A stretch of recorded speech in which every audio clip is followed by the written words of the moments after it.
Today, we're going over how to train that chest here at home. Now, I'm gonna be the first person to tell you the chest, the body basically that I've built has been mostly done in the gym, but that's not to say that you cannot get a good chest workout at home. So today, I'm gonna show you how to structure a routine that'll give you the most bang for your buck with what you have at your disposal. So it doesn't matter whether your goal is to get stronger or to add muscle, AKA hypertrophy.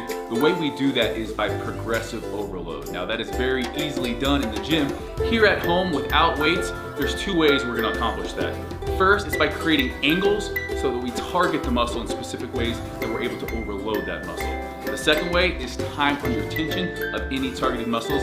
That way we're really tearing down muscle fibers, leading to that hypertrophy. With the movements we're doing today, you guys need to know that we can't really prescribe you a set number of reps because we don't know what you're capable of here. But in the Fitness Culture app, the key thing is that we're gonna be progressing from week to week. So that's when you enter in all of the reps you do if you're in the gym or even at home, and then you build upon that. So with today, we're really gonna be shooting for right around that 10 to 12, but if you can do more, it's time then to make that exercise harder by either increasing that time under tension or adding maybe a backpack or elevating your feet. So with what we're doing today, again, we're really focusing on being able to progress in the future weeks to come. So you need to go to failure or close to failure depending upon what we're doing today. So today's workout, what we've done is we've programmed this routine designed to have the most difficult movement at the start. Now, what we're doing by making sure we do the most difficult movement first is we're almost pre-exhausting. So we're gonna start off with a plyo push-up.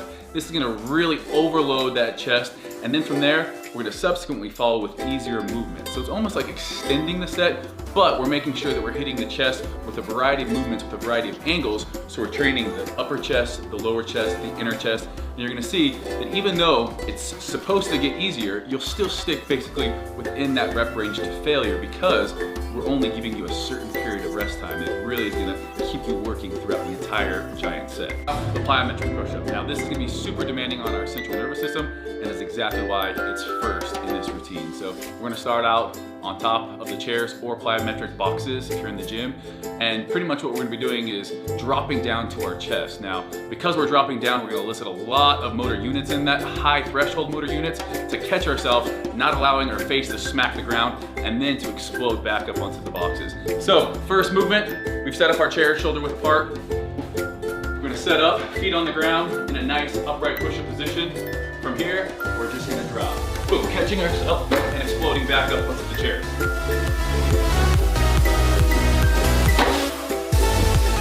Resetting each time at the top.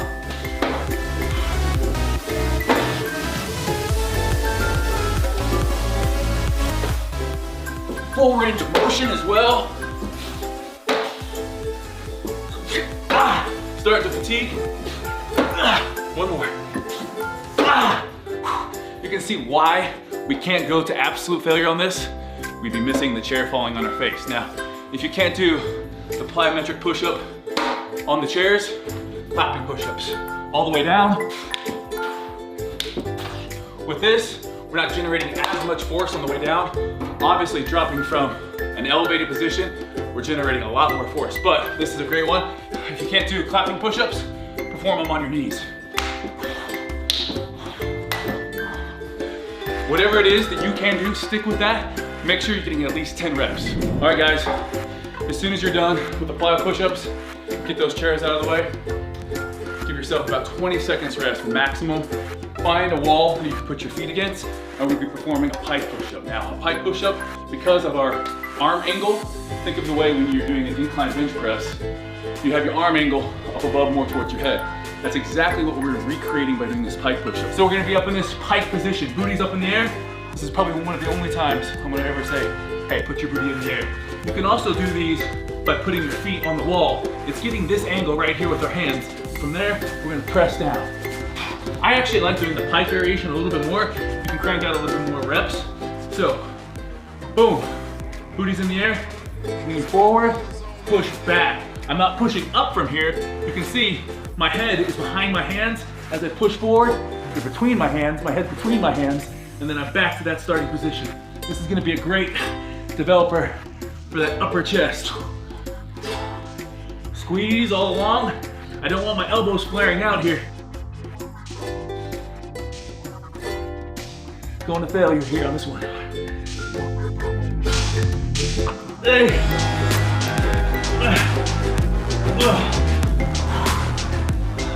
Leave that upper chest feeling like you just got done doing an incline dumbbell press. 20 seconds, we're gonna be jumping into our next exercise. Next up, you're gonna wanna grab either paper plates, sliders, or even paper towels. And if you have hardwood floor, paper towels work fine. If you have carpet, something like paper plates is gonna work great. This is basically our fly type movement. So in the gym, when we're doing a chest workout, we'll hit something like a bench press, an incline dumbbell press, cable flies, or maybe a pec deck. What that's gonna do is really focus in on that outer pec when our arms are out here, and then boom, one of the essential things that our chest does, it contracts by bringing our elbow in. So you can see, bringing it across our body, bringing our elbow. You can bring your hand across your body, and it's a lot of anterior delt. But the minute you go from here to here, it's a lot more pec involvement. So the way we train that at home is by setting up on our knees. Now this movement is not a beginner movement. Setting up on your knees, you can either put your butt up or put your butt forward. This obviously is gonna be a lot harder, so I'll show you guys this one at the beginning.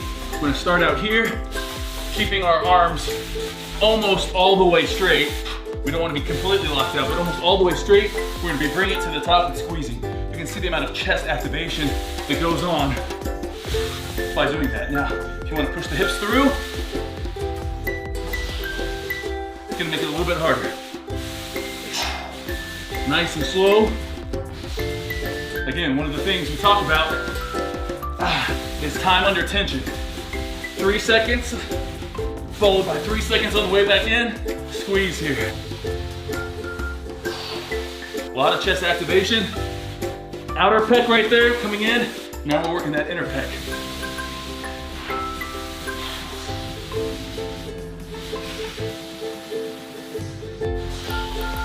Also, mind-muscle connection. If I start doing this, a lot of anterior delts taking over. So when I say mind-muscle connection, it's getting in this position, slight bend in the arms all the way out, coming back up, using just the chest. And that's it. Again, when people talk about mind-muscle connection, it's great to have, but there's a purpose to it. That mind-muscle connection allows us to stay using that pec. We feel it all of a sudden when our triceps take over, or if our anterior delt, like in this exercise, takes over. You need to make sure you keep that posture and that squeeze. Doing that will make sure mind-muscle connection, you're using your chest, and that's what we're working here. 20 seconds rest, you're back in it. We're gonna be doing our chair dips here. So it's gonna be a little bit different if you've never done this at home. It's gonna be targeting our lower chest. We've worked that upper chest, we're now working that lower chest. So just like we talked about that pike push-up and chest activations, the way these muscle fibers run, with a decline, we need to have our arms, if you think about a decline bench or a dip, everything is gonna be here for that lower chest. So the way we're gonna make sure we have the most activation is by trying to resemble that at home. We're gonna set up on our chairs a little bit more narrow than we have them for the plyo push-ups. This is our end position. And we're gonna start off with our head between the chairs. As we push up, our feet are just dead weight. We're just added resistance, and we slide on the carpet. So you're gonna feel it here, pressing up.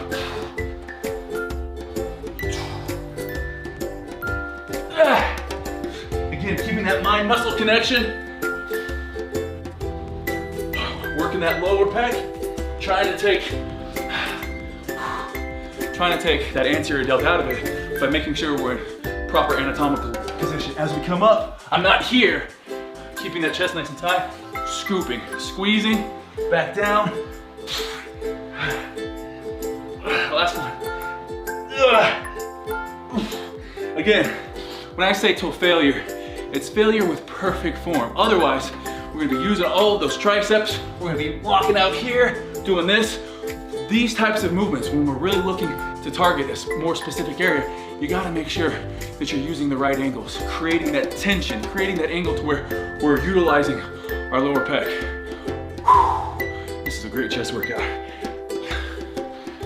I've been in the gym doing traditional bodybuilding exercises and not had this great of a pump. All right guys, those are my 4 best chest exercises at home that you can do. Now, hopefully you guys have seen how we have put together our at-home chest workout. Really, we're not gonna necessarily do all these movements every single time we have a workout at home, depending upon what program you're in, but you can see how we come up with our training routines. really how we structure things. Now, if I'm under a time crunch, if I'm maybe doing a full body workout or in a hotel, if I want to kind of get the best of all of these push-ups into one and just do one push-up, the one I'm going to be doing is a Hindu push-up. Basically, we're going to be in that plank position, coming down, working that upper pec, and then back into that dip movement, and then reversing it. So you can see this push-up right here gets both that upper pec in here to our lower pec. Good one for full range of motion as well, and it's going to tire you out. That's extra credit, but what I want you guys to do is after 90 seconds of rest, after you do one of the giant sets, you're then back into it. So basically we have 4 different chest exercises.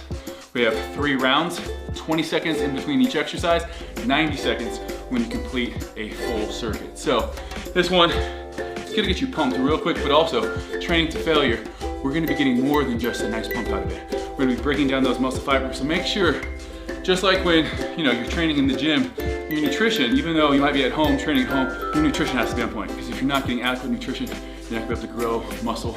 So anytime that I'm looking to add muscle, I'm gonna be at a slight caloric surplus.